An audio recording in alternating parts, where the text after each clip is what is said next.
ಕಾರ್ಕಳ ಮಾರಿಯಮ್ಮ ದೇವಸ್ಥಾನ ಇದರ ವಾರ್ಷಿಕ ಜಾತ್ರೋತ್ಸವ ಸಂದರ್ಭದಲ್ಲಿ ಬಹಳಷ್ಟು ಕಾರ್ಕಳದ ತಾಲೂಕಿನ ಜನ ಇಲ್ಲಿ ಬಂದು ದೇವರನ್ನು ಬೇಡಿಕೊಳ್ಳಿಕ್ಕೆ ಬರ್ತಾರೆ. ವರ್ಷ ಪ್ರತಿ ನಡೆಯುವ ಈ ಜಾತ್ರೆ ಈ ಸುಡು ಬಿಸಿಲಿನಲ್ಲಿ ಎಡಬಿಡದೆ ಜನ ಬರ್ತಾ ಇದ್ದಾರೆ. ಅದಕ್ಕೆ ಕಾರ್ಕಳ ಕ್ಷೇತ್ರದ ಶಾಸಕರು ಸಿಗಡಿ ಕೆರೆಯ ಹೂಳೆತ್ತುವ ಸಂದರ್ಭದಲ್ಲಿ ಅಲ್ಲಿ ಒಂದು ಕಾರ್ಯಕ್ರಮ ಆದಾಗ ಸಾಲುಮರ ತಿಮ್ಮಕ್ಕ ಬಂದಿದ್ದರು.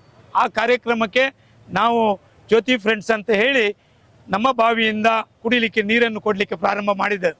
ಆ ಮಾಡಿದ ವೆರಿ ನೆಕ್ಸ್ಟ್ಗೆ ಕಾರ್ಕಳ ಮಾರಿಯಮ್ಮ ಜಾತ್ರೆ ಪ್ರಾರಂಭವಾಯಿತು. ಆಗ ಕೂಡ ನಮಗೆ ಕಾಣಿತು ಇಲ್ಲಿ ಕೂಡ ನೀವು ಕುಡಿಲಿಕ್ಕೆ ಜನರಿಗೆ ಕುಡಿಲಿಕ್ಕೆ ನೀರು ಕೊಡಬೇಕಂತ ಏನು ನಮಗೆ ಕಾಣಿತು. ಅದರ ವಿಶೇಷವಾಗಿ ಈ ಭಾಗದಲ್ಲಿ ಇದಕ್ಕೆ ಒಂದು ಶಾಮಿಯಾನವನ್ನು ಹಾಕಿಕೊಟ್ಟಂಥ ಪಲ್ಲವಿ ಡೆಕೋರೇಟರ್ಸ್ ಮತ್ತು ಇಲ್ಲಿ ಏನು ಬೆಲ್ಲದ ಸೇವೆಯನ್ನು ಮಾಡಿರುವ ಆಟೋ ರಿಕ್ಷಾ ಚಾಲಕ ಮಾಲಕರು, ಬಸ್ ಸ್ಟ್ಯಾಂಡ್ ಮತ್ತು ನೀರಿನ ಸೇವೆಯನ್ನು ನನ್ನ ಬಾವಿಯಲ್ಲಿ ಒಳ್ಳೆಯ ನೀರು ಕೊಡಲಿಕ್ಕೆ ಪ್ರಾರಂಭ ಮಾಡಿದ್ರಿಂದ ನೀರು ನಿರಂತರವಾಗಿ ಬಾವಿಯಲ್ಲಿದೆ.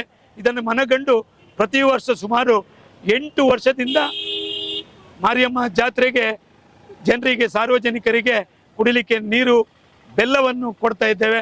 ಬಹಳಷ್ಟು ಜನ ವರ್ಷ ಪ್ರತಿ ಬಂದಾಗ ಹೇಳ್ತಾರೆ, ನಾವು ಮೊದಲಿನಿಂದ ಕಂಡದ್ದು ಬೆಲ್ಲ ನೀರು, ಅದನ್ನು ನೀವು ವರ್ಷ ಪ್ರತಿ ಕೊಡ್ತಾ ಇದ್ದೀರಿ, ನಿಮಗೆ ದೇವರು ಒಳ್ಳೇದು ಮಾಡಲಿ ಅಂತ ಒಂದು ಅರಸುವ ಮಾತನ್ನು ನಾನು ಕೇಳ್ತಾ ಇದ್ದೇನೆ.